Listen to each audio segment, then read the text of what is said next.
The snow fell like silent prayers outside the old Russian cathedral. The stone walls stood tall, heavy with history and sorrow. Inside, candles burned softly, lighting faces tired from long winters and harder lives. Christmas was near, but joy felt distant in that place. Miguel, a Filipino choir helper, stood quietly near the back. He was not meant to sing that night. He had come only to assist, carrying books and moving chairs. Few people noticed him, and that was fine. He had learned long ago to stay invisible. Miguel had traveled far from home to find work. He missed the warm nights, the laughter, and the simple Christmas songs from his village. In Russia, his days were cold and lonely, and his accent made people impatient. Ivan, the cathedral music director, was strict and proud. He believed only trained voices belonged in sacred spaces. When he saw Miguel humming softly while arranging hymn sheets, his face tightened with annoyance. He said nothing, but his eyes warned Miguel to stay silent. That evening, the choir gathered for rehearsal. Their voices were strong but tired, singing the same hymns they had sung for years.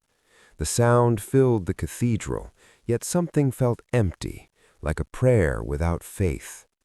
Anna, a widow who cleaned the cathedral, listened from the side. She had lost her family and came every night just to feel less alone. The songs were perfect, but they did not touch her heart. She closed her eyes and waited for the night to end. Just before the Christmas service, bad news arrived. One of the main singers fell sick and could not perform. Panic spread quickly. Ivan's hands shook as he counted voices. The choir was now incomplete. He looked around sharply, angry at the silence. His eyes landed on Miguel. "You," Ivan said coldly, "you sing?" Miguel froze. He shook his head at first, fear rising in his chest. He knew he did not belong there. Ivan did not want Miguel, but there was no choice. He warned him not to embarrass the cathedral. Miguel nodded quietly. His hands trembled as he stepped forward, feeling every eye in the room. Anna watched closely.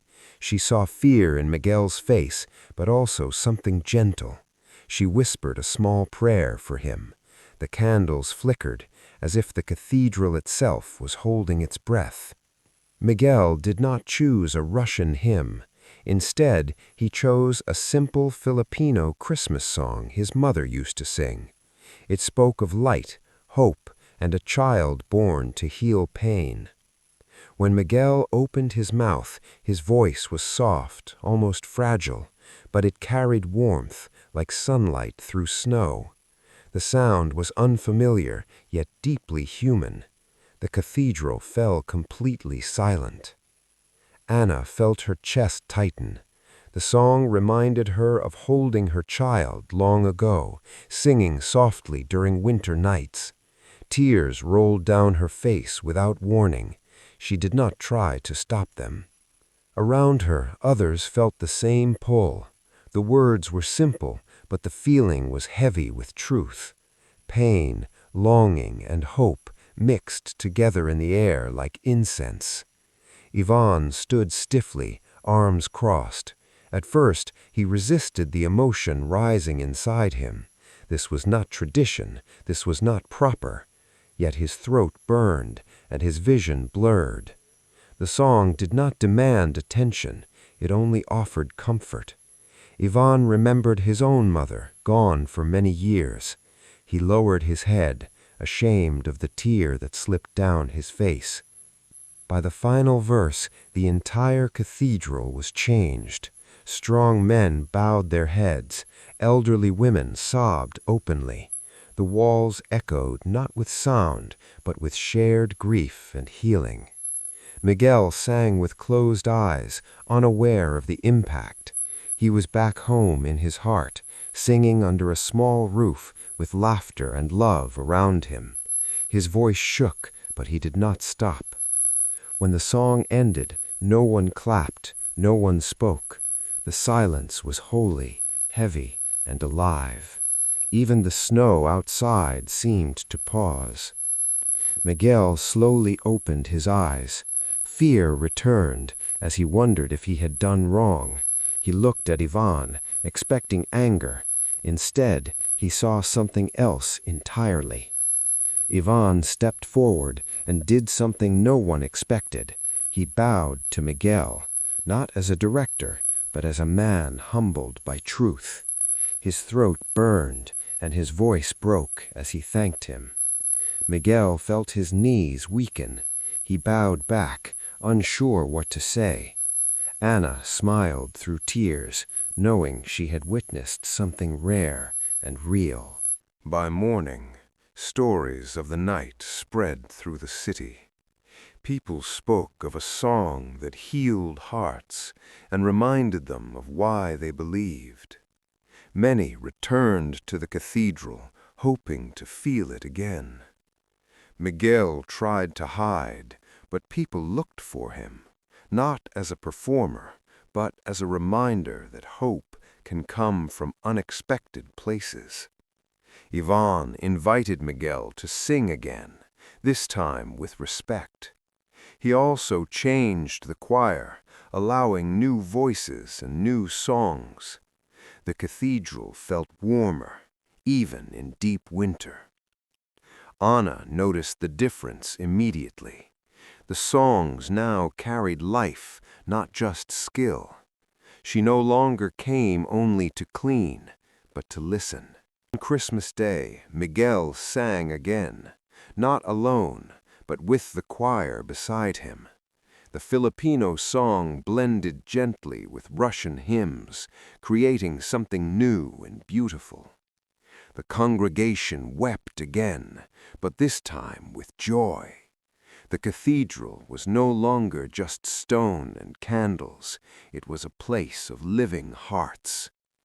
Years later, people still spoke of that Christmas. The song became a tradition, sung every year to remind them of humility and love. Miguel never became famous, but he did not need to. His song had already done its work. In a cold land far from home, a simple Filipino Christmas song had taught an entire cathedral how to feel again. After that Christmas, Miguel felt a quiet pressure inside him. People now smiled at him, greeted him kindly, and asked him to sing. Yet he remained the same humble man, still helping with chairs and hymn books. He understood that the song was not a gift meant to raise him above others, but one meant to pass through him. Ivan noticed Miguel's silence and restraint.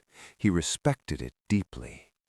One evening, Ivan told him that true music was not born from training alone, but from lived pain and honest hope.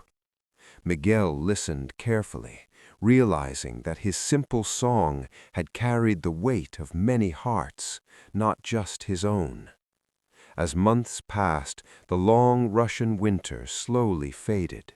Snow melted, and sunlight returned to the cathedral windows. Yet something deeper had already changed long before the seasons did.